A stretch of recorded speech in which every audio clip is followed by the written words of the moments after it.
year after year after year, they're more innovative than all their competition. And yet, they're just a computer company. They're just like everyone else. They have the same access to the same talent, the same agencies, the same consultants, the same media. Then why is it that they seem to have something different?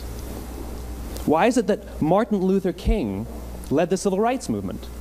He wasn't the only man who suffered in a pre-civil rights America, and he certainly wasn't the only great orator of the day. Why him?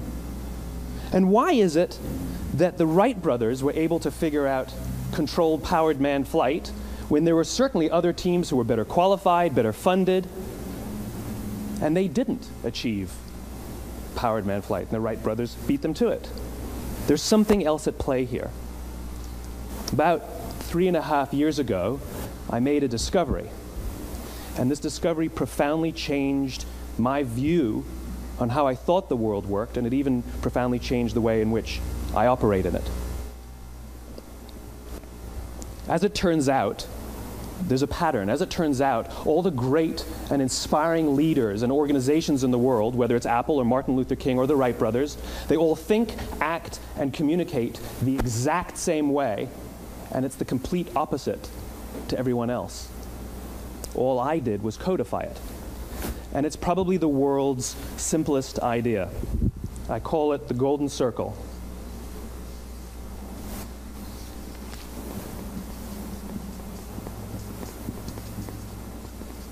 Why, how, what? This little idea explains why some organizations and some leaders are able to inspire where others aren't. Let me define the terms really quickly.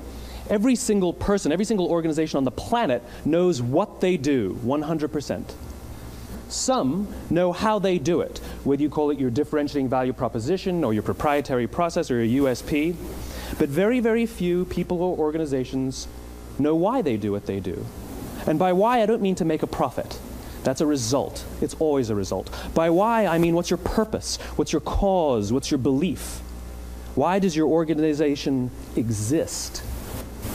Why do you get out of bed in the morning? And why should anyone care? Well, as a result, the way we think, the way we act, the way we communicate is from the outside in. It's obvious. We go from the clearest thing to the fuzziest thing. But the inspired leaders and the inspired organizations, regardless of their size, regardless of their industry, all think, act, and communicate from the inside out. Let me give you an example. I use Apple because they're easy to understand and everybody gets it. If Apple were like everyone else, a marketing message from them might sound like this. We make great computers.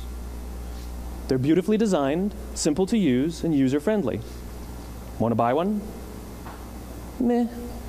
And that's how most of us communicate. That's how most marketing is done, that's how most sales is done, and that's how most of us communicate interpersonally. We say what we do, we say how we're different or how we're better, and we expect some sort of behavior, a purchase, a vote, something like that. Here's our new law firm. We have the best lawyers with the biggest clients. We have, we always perform for our clients, do business with us. Here's our new car. It gets great gas mileage. It has, leather seats. Buy our car. But it's uninspiring. Here's how Apple actually communicates. Everything we do, we believe in challenging the status quo. We believe in thinking differently. The way we challenge the status quo is by making our products beautifully designed, simple to use, and user-friendly. We just happen to make great computers. Want to buy one?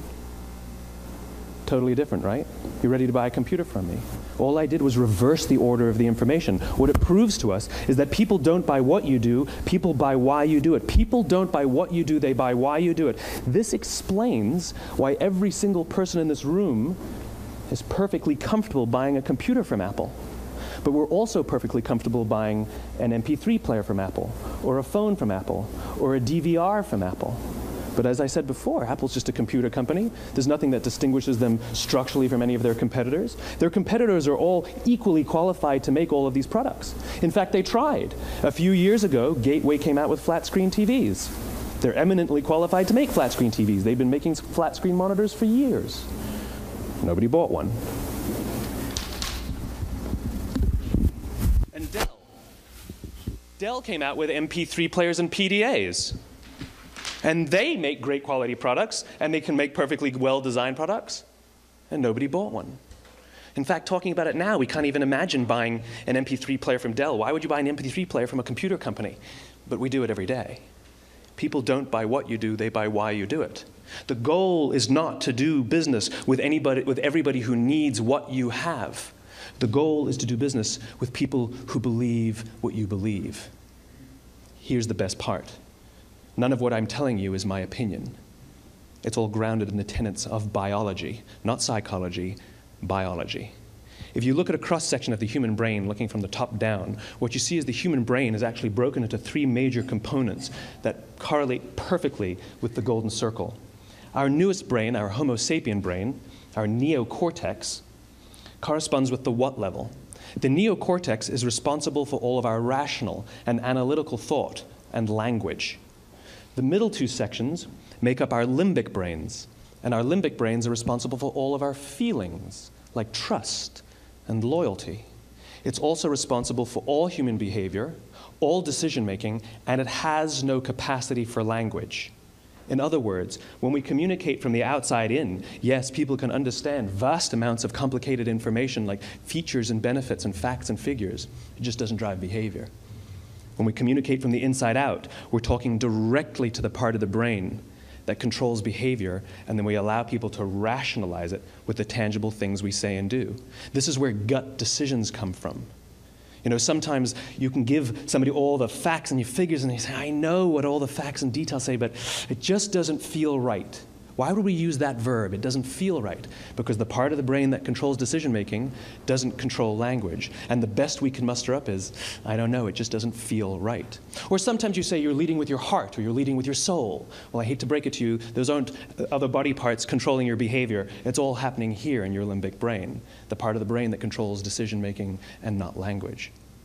But if you don't know why you do what you do, and people respond to why you do what you do, then how will you ever get people to vote for you or buy something from you, or more importantly, be loyal and want to be a part of what it is that you do? Again, the goal is not just to sell people who need what you have. The goal is to sell to people who believe what you believe.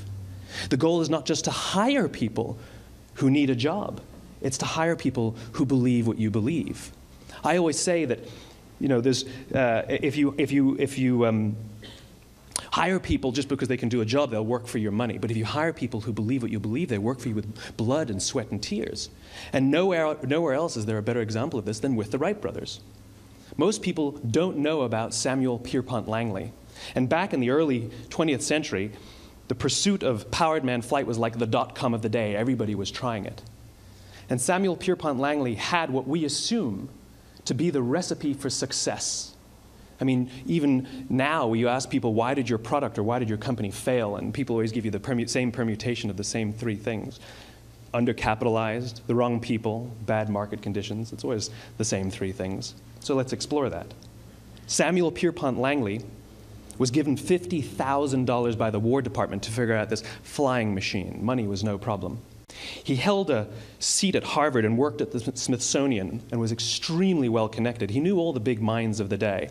He hired the best minds money could find, and the market conditions were fantastic. The New York Times followed him around everywhere, and everyone was rooting for Langley. And how come we've never heard of Samuel Pierpont Langley?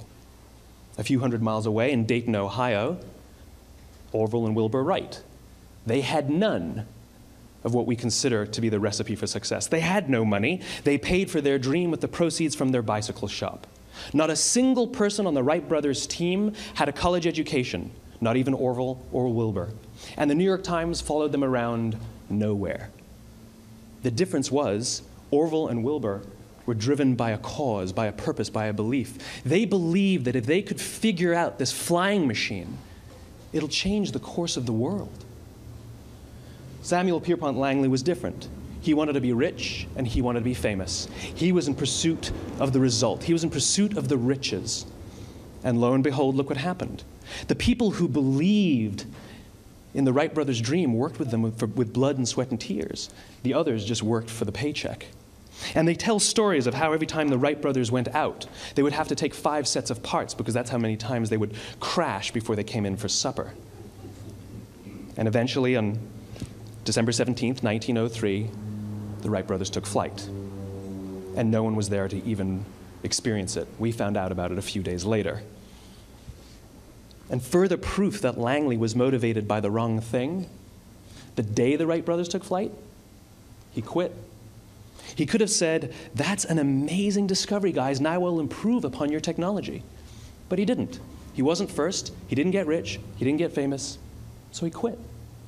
People don't buy what you do, they buy why you do it. And if you talk about what you believe, you will attract those who believe what you believe. Well, why is it important to attract those who believe what you believe? Something called the law of diffusion of innovation. And if you don't know the law, you definitely know the terminology. The first 2.5% of our population are our innovators. The next 13.5% of our population are our early adopters. The next 34% are your early majority, your late majority, and your laggards. The only reason these people buy touch-tone phones is because you can't buy rotary phones anymore. We all sit at various places at various times on the scale, but what the law of diffusion of innovation tells us is that if you want mass market success or mass market acceptance of an idea, you cannot have it until you achieve this tipping point between 15 and 18% market penetration, and then the system tips. And I love asking businesses, what's your conversion on new business? And they love to tell you, oh, it's about 10%, proudly. Well, you can trip over 10% of the customers. We all have about 10% who just get it. That's how we describe them, right? That's like that gut feeling, oh, they just get it. The problem is, how do you find the ones that just get it before you're doing business with them versus the ones who don't get it? So it's this here, this little gap, that you have to close, as Geoffrey Moore calls it, crossing the chasm. Because you see, the early majority will not try something until someone else has tried it first. And these guys, the innovators and the early adopters, they're comfortable making those gut decisions. They're more comfortable making those intuitive decisions that are driven by what they believe about the world, and not just what product is available. These are the people who stood online for 6 hours to buy an iPhone when they first came out, when you could have just walked into the store the next week and bought one off the shelf. These are the people who spent $40,000 on flat-screen TVs when they first came out, even though the technology was substandard. And by the way, they didn't do it because the technology was so great. They did it for themselves. It's because they wanted to be first. People don't buy what you do, they buy why you do it. And what you do simply proves what you believe. In fact, people will do the things that prove what they believe.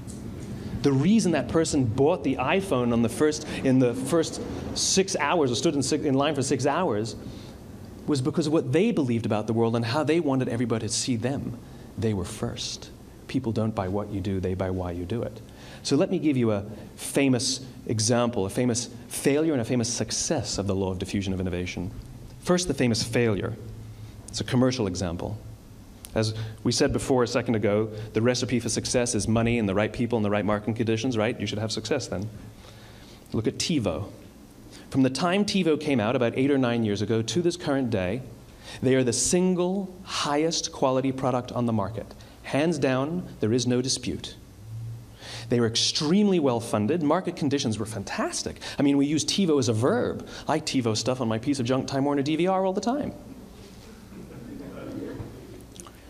But TiVo is a commercial failure. They've never made money. And when they went IPO, their stock was at about $30 or $40 and then plummeted, and it's never traded above 10. In fact, I don't think it's even traded above 6, except for a couple of little spikes. Because you see, when TiVo launched their product, they told us all what they had. They said, we have a product that pauses live TV, skips commercials, rewinds live TV, and memorizes your viewing habits without you even asking. And the cynical majority said, we don't believe you, we don't need it, we don't like it, you're scaring us. What if they had said, if you're the kind of person who likes to have total control over every aspect of your life, boy, do we have a product for you. It pauses live TV, skips commercials, memorizes your viewing habits, etc., etc. People don't buy what you do, they buy why you do it, and what you do simply serves as the proof of what you believe. Now let me give you a successful example of the law of diffusion of innovation. In the summer of 1963, 250,000 people showed up on the Mall in Washington to hear Dr. King speak. They sent out no invitations, and there was no website to check the date. How do you do that? Well, Dr. King wasn't the only man in America who was a great orator. He wasn't the only man in America who suffered in a pre-civil rights America. In fact, some of his ideas were bad. But he had a gift. He didn't go around telling people what needed to change in America. He went around and told people what he believed. I believe, I believe, I believe, he told people. And people who believed what he believed took his cause and they made it their own, and they told people. And some of those people created structures to get the word out to even more people. And lo and behold, 250,000 people showed up on the right day, on the right time to hear him speak. How many of them showed up for him? 0. They showed up for themselves. It's what they believed about America that got them to travel on a bus for 8 hours to stand in the sun in Washington in the middle of August. It's what they believed, and it wasn't about black versus white. 25% of the audience was white. Dr. King believed that there are 2 types of laws in this world, those that are made by a higher authority and those that are made by man.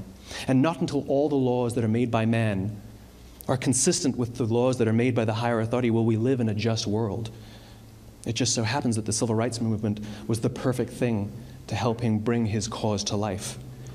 We followed him not for him, but for ourselves. And by the way, he gave the I have a dream speech, not the I have a plan speech.